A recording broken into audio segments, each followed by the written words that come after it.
बच्चों की फिजिकल ज़रूरतों के बारे में सबको पता होता है, जैसे कि उन्हें क्या खिलाना है, कैसे नहलाना है वगैरह। अगर उन्हें ठंड लग रही है तो उन्हें गर्म कैसे रखना है। अगर उन्हें चोट लग गई है तो उसे साफ कैसे करना है। लेकिन क्या सभी को एक बच्चे की इमोशनल ज़रूरतों के बारे में भी पता है? ये उतना ही ज़रूरी है जितना कि फिजिकल ज़रूरतें। लेकिन फिर भी बहुत से पेरेंट्स ये मानते हैं कि अपने बच्चे की इमोशनल ज़रूरतों को पूरा करने का मतलब है उन्हें बिगाड़ना। लेकिन ऐसा बिल्कुल नहीं है। एक बच्चे की इमोशनल ज़रूरतों को पूरा ना करने का लॉन्ग टर्म इफ़ेक्ट होता है। ये उन्हें पूरी ज़िंदगी अकेला महसूस करवा सकता है। इसके कारण उन्हें ऐसा महसूस होता है कि उनमें कोई कमी है। इस समरी में आप एक इमोशनली इमेच्योर पेरेंट के साइन के बारे में जानेंगे। आप जानेंगे कि ये बच्चों पर किस तरह बुरा असर डाल सकते हैं। आप ये भी सीखेंगे कि अगर आपके पेरेंट इमोशनली इमेच्योर हैं तो आप इसके लिए क्या कर सकते हैं। उनसे डील करना थकाने वाला और दर्द भरा हो सकता है, लेकिन यहाँ बताए गए तरीके आपको उसे झेलने में मदद करेंगे। इस समरी के जरिए आप अपने बचपन की इमोशनल तकलीफ़ों से आज़ाद हो पाएंगे। How emotionally immature parents affect their adult childrens lives. Rhonda 30 साल की एक इंडिपेंडेंट औरत थी। वो अपने करियर और रिश्तों से खुश थी, लेकिन फिर भी उन्हें एक पुरानी बात अब भी याद है। ये किस्सा तब हुआ था जब वो 7 साल की थीं। उन्हें याद है कि वो अपने पेरेंट्स और भाई बहन के साथ खड़ी थी। वो नए घर में शिफ्ट होने वाले थे। वो लोगों को उनका सामान ट्रक में चढ़ाते हुए देख रही थी। हालांकि रोंडा अपने परिवार के साथ थी, फिर भी वो अकेलापन महसूस कर रही थी। अपने बचपन के घर को छोड़कर कहीं और जाना बहुत ही इमोशनल करने वाला पल हो सकता है, लेकिन फिर भी रोंडा को ऐसा लग रहा था कि वो इकलौती हैं जो नए घर में जा रही हैं। उनसे किसी ने नहीं पूछा था कि वो कैसा महसूस कर रही हैं। ये उनके लिए बहुत ही मुश्किल समय था। अपने परिवार के साथ होते हुए भी अकेला महसूस करना एक साधारण सी बात है। अगर आपने बचपन में ऐसा महसूस किया है तो आप इकलौते नहीं हैं। आमतौर पर ये इस बात की निशानी है कि आपके पेरेंट्स इमोशनली इमेच्योर हैं। इसमें सबसे ख़राब बात यह है कि अकेलापन महसूस करने के लिए आप गिल्टी फील करते हैं। आप अकेलापन महसूस करने के लिए गिल्टी क्यों महसूस करते हैं? ऐसा इसलिए क्योंकि आप इस एहसास को समझ नहीं पाते। आपके पेरेंट्स आपकी फ़िज़िकल ज़रूरतों को पूरा करते हैं। उन्होंने आपको खिलाया, रहने के लिए घर दिया, लेकिन जब आप छोटे थे वो कभी भी आपसे इमोशनली जुड़ नहीं पाए और आप गिल्टी महसूस करते हैं क्योंकि आपको लगता है कि आप स्वार्थी और बिगड़े हुए हैं। इमोशनल अकेलेपन के बहुत से रूप होते हैं। आपके पेरेंट्स फीलिंग्स के बारे में बात करने में अनकंफर्टेबल हो सकते हैं, इसलिए वो फीलिंग्स को लेकर कभी भी कोई बातचीत नहीं करते। हो सकता है कि जब आप गुस्सा या दुखी होते हैं तो वो आपसे चिढ़ जाते हो और ये फीलिंग्स एक्सप्रेस करने से आपको सज़ा मिलती हो। इमोशनल कनेक्शन की इच्छा होना एक ज़रूरत है। आपकी फ़िज़िकल ज़रूरतें जैसे खाना और पानी को पूरा करना ज़रूरी है, लेकिन अगर इमोशनल कनेक्शन ना हो तो बड़े होने पर खालीपन का एहसास आपके साथ बना रहता है। एक अडल्ट के रूप में खालीपन महसूस करने के क्या इफ़ेक्ट्स होते हैं? आप दूसरों से आपकी फीलिंग्स की ओर ध्यान देने या उसका ख्याल करने की उम्मीद नहीं करते, इसलिए आपको ये गलत नहीं लगता अगर लोग कभी ये नहीं सोचते कि आप क्या महसूस कर रहे हैं। इस तरह से आपके टॉक्सिक रिश्ते में रहने के या टॉक्सिक जॉब में रहने के चांस बढ़ जाते हैं। आप हमेशा दूसरों की इमोशनल ज़रूरतों के लिए वहाँ मौजूद होते हैं, लेकिन ये लोग शायद ही कभी आपकी फीलिंग्स पर ध्यान देते हैं। वहीं दूसरी तरफ इमोशनली मैच्योर होने का मतलब है किसी के साथ नज़दीकी इमोशनल जुड़ाव होना। ये पता होना कि आपके पास कोई ऐसा है जिससे आप बात कर सकते हैं। जब आप उनके सामने अपनी फीलिंग्स रखते हैं तो वो उन्हें समझते हैं। जब आप खुलकर किसी से बात करते हैं तो आप सुरक्षित महसूस करते हैं। एक इमोशनली मैच्योर पेरेंट का होना एक बच्चे को इमोशनली सिक्योर बनाता है। वो बच्चा अपने पेरेंट्स से अपनी फीलिंग्स शेयर करने में कंफर्टेबल होता है। उसे महसूस होता है कि उसके पेरेंट्स की ज़िंदगी में उसकी अहमियत है और वो उनके लिए मायने रखता है। उसे पता होगा कि उसके पेरेंट्स उसकी इमोशनल ज़रूरतों पर ध्यान दे रहे हैं। इमोशनली इमेच्योर पेरेंट्स को ये पता ही नहीं होता कि वो इमोशनली इमेच्योर है। उन्हें ये भी पता नहीं होता कि इसका उनके बच्चों पर कितना असर पड़ रहा है। इसलिए इस समरी को पढ़ने के लिए गिल्टी महसूस मत कीजिए। ये उनकी बेइज्जती करना या उनकी ओर अनग्रेटफुल होना नहीं है। ये आपका खुद को समझने का और खुद को इमोशनल अकेलेपन से बचाने का तरीका है। इमोशनली इमेच्योर पेरेंट की बहुत सी निशानियां हैं। जितने ज़्यादा सिचुएशंस आपके पेरेंट्स का डिस्क्राइब करते हैं, आप उन्हें उतना ही इमोशनली इमेच्योर के रूप में देख पाएंगे। क्या आपके पेरेंट्स छोटी से छोटी बात पर ओवर रिएक्ट करते हैं? जब आप कोई ऐसी बात कहते हैं जो उनकी सोच से अलग है, तो क्या वो चिढ़ जाते हैं? तब क्या होता है जब बात उनकी फीलिंग्स की आती है? क्या वो अपने इमोशंस मजबूती से एक्सप्रेस करते हैं, लेकिन आपके इमोशन सुनना नहीं चाहते? अगर आप दुखी हैं, तो उनका सबसे पहला रिएक्शन क्या होता है? क्या वो गुस्सा होते हैं या ताना मारते हैं? और बहस का क्या? जब आप पोलाइटली उन्हें करेक्ट करते हैं, तो क्या वो तुरंत खुद का बचाव करने की कोशिश करते हैं? फ्रीडा के पिता मार्टिन ऊपर बताई गई सभी चीजें करते थे। वो इस हद तक इमोशनली इमेच्योर थे कि उनका खुद पर कोई कंट्रोल नहीं था। वो गुस्से में फ्रीडा और उनके भाई बहन को मारते थे। बच्चे अगर किसी भी तरीके का दर्द या दुख जताते थे, तो वो और भी ज्यादा गुस्सा हो जाते थे। मार्टिन परवाह भी सिर्फ अपनी फीलिंग्स की करते थे। उन्होंने इसे अपनी बीवी और बच्चों की जिम्मेदारी बना दी थी कि जब मार्टिन खराब महसूस करें, तो वे उन्हें दिलासा दें या अच्छा महसूस कराएं। लेकिन बात जब उनके परिवार के इमोशंस की आती थी, तो उसके लिए वो कुछ भी नहीं करते थे। फ्रीडा ने अपने पिता को उनकी इमोशनल मैच्योरिटी की कमी के बारे में बताने की कोशिश की। उसने बताया कि उनके गुस्से और नाराजगी को शांत करना कितना थकाने वाला होता है। लेकिन एक इमोशनली इमेच्योर पेरेंट एक तरफा बातों को देखते हैं। मार्टिन को समझ ही नहीं आया कि वो किस बारे में बात कर रही है। यही मार्टिन ने अपने पेरेंट्स में भी देखा था। इसमें कोई आश्चर्य की बात नहीं है कि फ्रीडा की बात सुनते ही मार्टिन डिफेंसिव हो गए। उन्होंने उस समय सिर्फ अपनी फीलिंग्स पर फोकस किया। फ्रीडा जो भी कहना चाह रही थी, उन्होंने उसे सुनने से इनकार कर दिया। इमोशनली इमेच्योर पेरेंट्स सब्जेक्टिव होते हैं, यानी वो बस खुद के नज़रिए से सोचते हैं। वो ऑब्जेक्टिव नहीं होते, यानी जहां अपनी पर्सनल राय के अलावा किसी बात को ऑब्जर्व किया जाता है।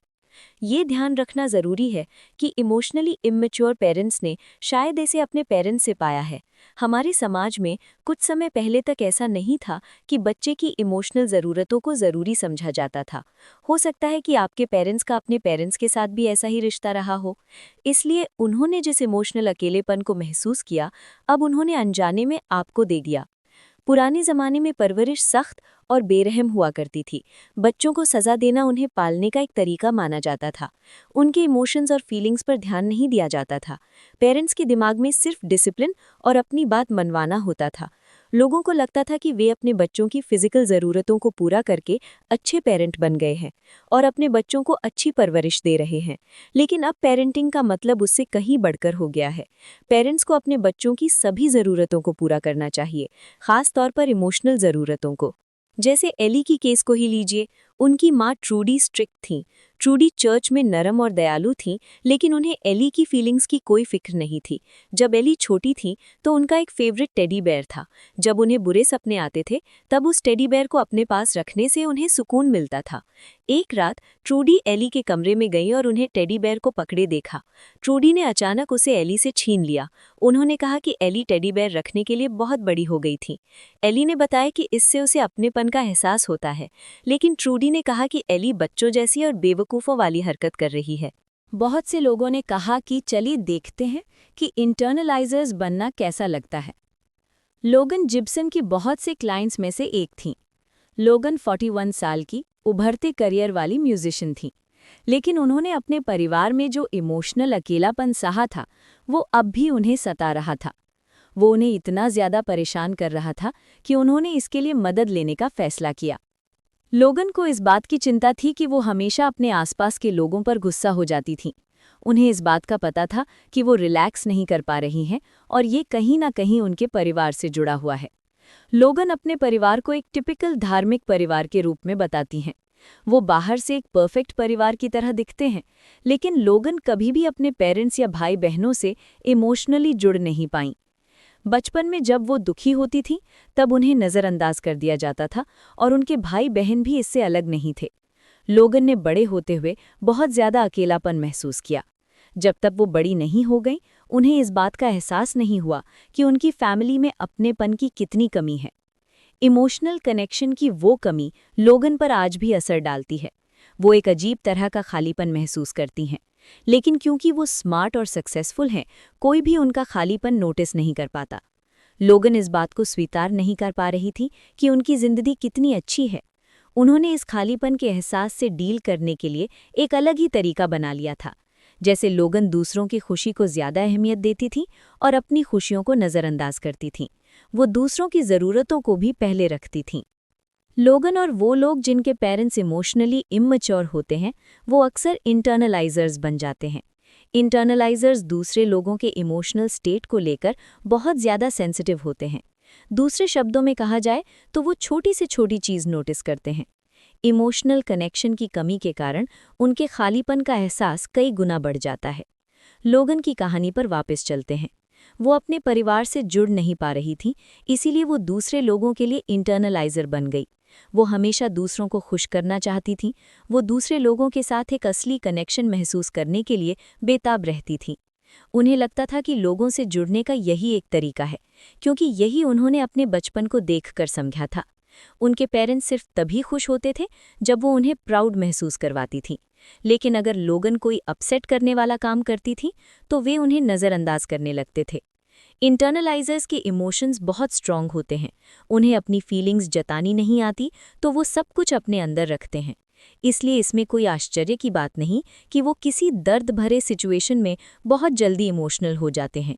ये छुपी हुई फीलिंग्स अचानक से कभी भी बाहर आ सकती है।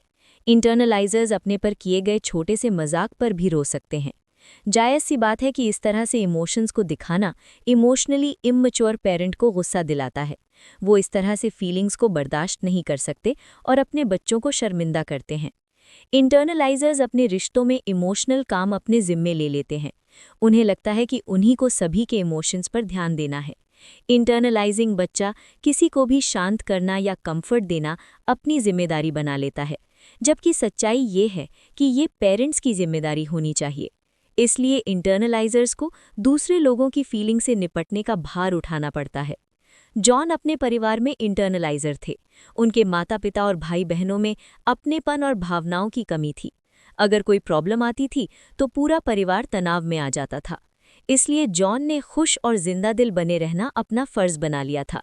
वो चाहते थे कि उनका परिवार किसी भी प्रॉब्लम को लेकर परेशान ना हो। लेकिन असल में जॉन को एक कनेक्शन की ज़रूरत थी। लेकिन उन्हें अपने परिवार से वो नहीं मिला, तो जॉन अपने इमोशंस को छोड़कर सिर्फ उनके इमोशंस पर ध्यान देने में लग गए। पेरेंट्स और बच्चों के रिश्ते को लेकर बहुत सारी मान्यताएं हैं। ये बस मान लिया जाता है कि पेरेंट अपने बच्चे से प्यार करते हैं।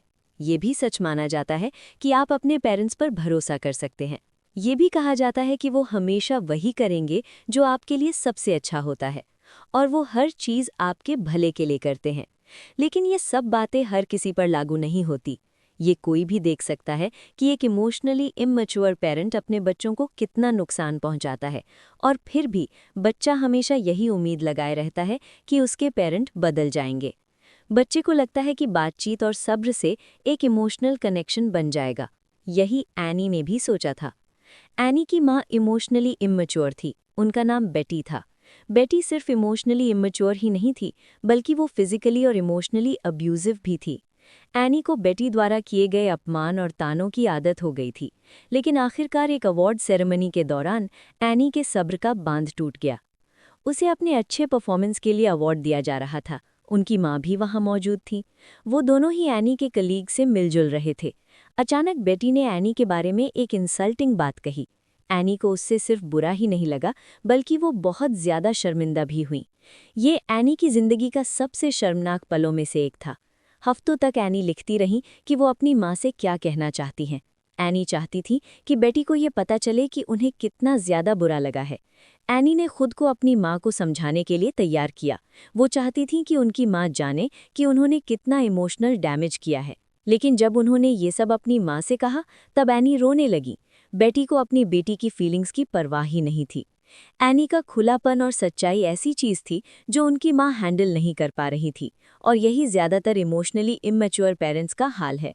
वो फीलिंग्स के बारे में खुलकर बातचीत करने को बर्दाश्त नहीं कर सकते, इसलिए वो आपसे इमोशनली जुड़ने की कोशिश को नज़रअंदाज करते हैं। तो आप एक इमोशनली इमैच्योर पेरेंट से कैसे डील करेंगे? ऐसा करने के 3 तरीके हैं, लेकिन इन तरीकों को इस्तेमाल करने से पहले कुछ चीज़ें हैं जो आपको याद रखना ज़रूरी है। जब आपके पेरेंट्स की बात आए तो आपको अपनी उम्मीदों को बदलने की ज़रूरत है। काफ़ी ज़्यादा चांस है कि वो आपके इमोशनल कनेक्शन के ऑफ़र को ठुकरा देंगे। इसलिए ये 3 तरीके उन्हें अपनाने के बारे में है, उन्हें बदलने के बारे में नहीं। पहला तरीका है डिटैच्ड ऑब्जर्वेशन, या बिना किसी जुड़ाव के ऑब्जर्व करना। अपने इमोशनली इमैच्योर पेरेंट्स से बात करना ऐसी चीज़ है जिसे चाहकर भी टाला नहीं जा सकता है। इस सिचुएशन में आपको करना ये है कि आपको शांत रहना है। आपको सोचने की ज़रूरत है। ऑब्जर्व कीजिए या अपने इमोशंस को खुद पर हावी मत होने दीजिए। बैरी को जब अपने परिवार के साथ छुट्टियां बितानी पड़ती हैं तब वो यही करते हैं। उनके दोनों ही पेरेंट्स इमोशनली इमैच्योर हैं। वे उन्हें सेंसिटिव होने के लिए चिढ़ाते हैं तो बैरी अपनी सांसें गिनने लगते हैं। वो अपने मसल्स को रिलैक्स करते हैं। झील या कोई शांत करने वाले नज़ारों को इमेजिन करना भी इसमें मदद करता है। डिटैच्ड ऑब्जर्वेशन साइंटिस्ट की तरह सोचना जैसा होता है। मान लीजिए कि आप किसी फील्ड के बारे में स्टडी कर रहे हैं। आपके इमोशनली इमैच्योर पेरेंट्स के चेहरे के हाव भाव कैसे हैं, उनकी बॉडी लैंग्वेज कैसी है, उनकी ऐसी कौन सी हरकत है जिसे देखकर आप सोचते हैं वो पक्के तौर पर इमोशनली इमैच्योर हैं। इस तरीके से खुद को अलग कर लेना आपको इमोशनल महसूस करने से रोकने में मदद करेगा। डिटैच्ड ऑब्जर्वेशन हर बार काम नहीं करेगा। आपको ये लग सकता है कि आप अपने पेरेंट्स को बदल सकते हैं, या हो सकता है कि आपको लगे कि उन्हें आपके इमोशंस को स्वीकार करने की ज़रूरत है। ऐसे समय में चुपचाप अपने आप में डिटैच शब्द दोहराइए। ये डिस्ट्रैक्शन आपको इमोशनल होने से रोकेगा और ये आपको वापस ऑब्जेक्टिव वाले नज़रिए में लौटने में मदद करेगा। दूसरा तरीका है मैच्योरिटी अवेयरनेस। आसान शब्दों में कहा जाए तो ये अपने इमोशनली इमैच्योर पेरेंट्स के मैच्योरिटी लेवल का पता लगाना है। ये जानना इसलिए ज़रूरी है क्योंकि इसके ज़रिए आप उनसे बेहतर तरीके से बातचीत कर पाएंगे और आप ये भी अंदाज़ा लगा पाएंगे कि वो आपको कितना स्ट्रेस देने वाले हैं। तीसरा तरीका है अपने पुराने रोल से बाहर निकलना। रोशेल की माँ डिमांडिंग थी और इमोशनली इमैच्योर थी। रोशेल हमेशा एक परफेक्ट बेटी बनने की कोशिश करती थी। ये इकलौता तरीका था जिससे उनकी माँ उन पर ध्यान देती थी। रोशेल की पूरी जिंदगी अपनी माँ से अटेंशन की भीख मांगने पर ही टिकी थी। लेकिन फिर रोशेल ने अपने पुराने रोल से बाहर निकलने वाले तरीके को आजमाना शुरू किया। उसने हर बातचीत के लिए वो जो चाहती थी वो रिजल्ट पाना सीखा। उन्होंने अपनी सोच और फीलिंग्स पर ज़्यादा फोकस किया। रोशेल को ये एहसास हुआ कि उनकी माँ की एक्सेप्टेंस ऐसी चीज़ है जिसकी उन्हें ज़रूरत नहीं है। अपनी फीलिंग्स और ज़रूरतों को पहले रखना उनकी प्रायोरिटी थी। उन्होंने अपना पुराना रोल छोड़कर एक नया रोल अपना लिया था। रोशेल का नया रोल वो खुद थी। उन्होंने वो चीज़ें करनी बंद कर दी थीं जिसके कारण उनकी माँ उन पर ध्यान देती थी।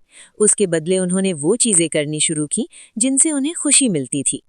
इमोशनली इमैच्योर पेरेंट की उन निशानियों को याद कीजिए जो हमने पिछले चैप्टर में जाने थे। आपके पास बिना दुखी हुए उनसे डील करने के 3 तरीके हैं। पहला है एक्सप्रेस करना और फिर जाने देना। हैरियट के पिता इमोशनली इनसेंसिटिव थे। उन्होंने इसे बहुत पहले ही मान लिया था। उनके पिता उन्हें जब भी क्रिटिसाइज करते थे वो अपनी चोट पहुंचाने वाली फीलिंग्स को एक्सप्रेस करती थी, लेकिन वो उनसे ये उम्मीद नहीं करती थी कि वो उनकी फीलिंग्स को समझेंगे। इसके बदले वो सिर्फ अपनी फीलिंग्स को शांति से और पूरी तरीके से बताने पर फोकस करती थी। हैरियट को इस बात से फर्क नहीं पड़ता था कि उनके पिता क्या बोलेंगे या महसूस करेंगे। वो बस अपनी फीलिंग्स को एक्सप्रेस करना चाहती थी। दूसरा है रिलेशनशिप पर फोकस ना करके आउटकम पर फोकस करना। आप अपनी बातचीत से क्या चाहते हैं, यही डायलन हमेशा खुद से पूछता है जब भी वो अपनी माँ से बात करता है। पहले डायलन हर बातचीत को एक मौका बनाना चाहता था। वो चाहता था कि उसकी माँ को ये पता चले कि उन्होंने उसे कितनी तकलीफ पहुंचाई है। डायलन ने सालों अपनी माँ से नाराज होकर बिताए, लेकिन उनकी माँ ने जो भी डायलन के साथ किया या कहा उसे उन्होंने कभी न माना न उसके लिए सॉरी महसूस किया। तब डायलन ने ये देखा कि ये सब कोई काम नहीं आने वाला। अब उसने अपनी माँ के साथ किए हुए हर बातचीत का आउटकम बदल दिया था। डायलन अपनी माँ को अपनी नई जॉब के बारे में सिर्फ बताता है, वो अपनी नर्वसनेस महसूस करने के बारे में बताता है, लेकिन वो कभी भी अपनी माँ से सपोर्ट की उम्मीद नहीं करता और इसकी भी उम्मीद नहीं करता कि उसकी माँ उसे कभी दिलासा देंगी या उन्हें इनकरेज करेंगी। तीसरा है सिर्फ मैनेज करना और इंगेज ना होना। बेला के पेरेंट्स इमोशनली इमैच्योर हैं। जब उसके मेंटल हेल्थ की बात आती है तब वे उसकी स्ट्रगल को छोटा दिखाते हैं। वे कहते हैं कि बेला कमज़ोर और बिगड़ी हुई है। बेला ऐसी बातचीत पर ध्यान नहीं देती जो कि आगे चलकर बहस बन जाए। वो धीरे से बात को दूसरे टॉपिक पर ले जाती है, जैसे वो अपने कॉलेज एप्लीकेशन के बारे में बात करने लगती है। उसके पेरेंट्स फिर उसे क्रिटिसाइज करने में लग जाते हैं। क्या बेला को यकीन है कि वो कॉलेज में सर्वाइव कर पाएगी? बेला इस सवाल का जवाब नहीं देती। इसके बदले वो पैसे को लेकर बात करती है जो उसे एप्लीकेशन के लिए चाहिए।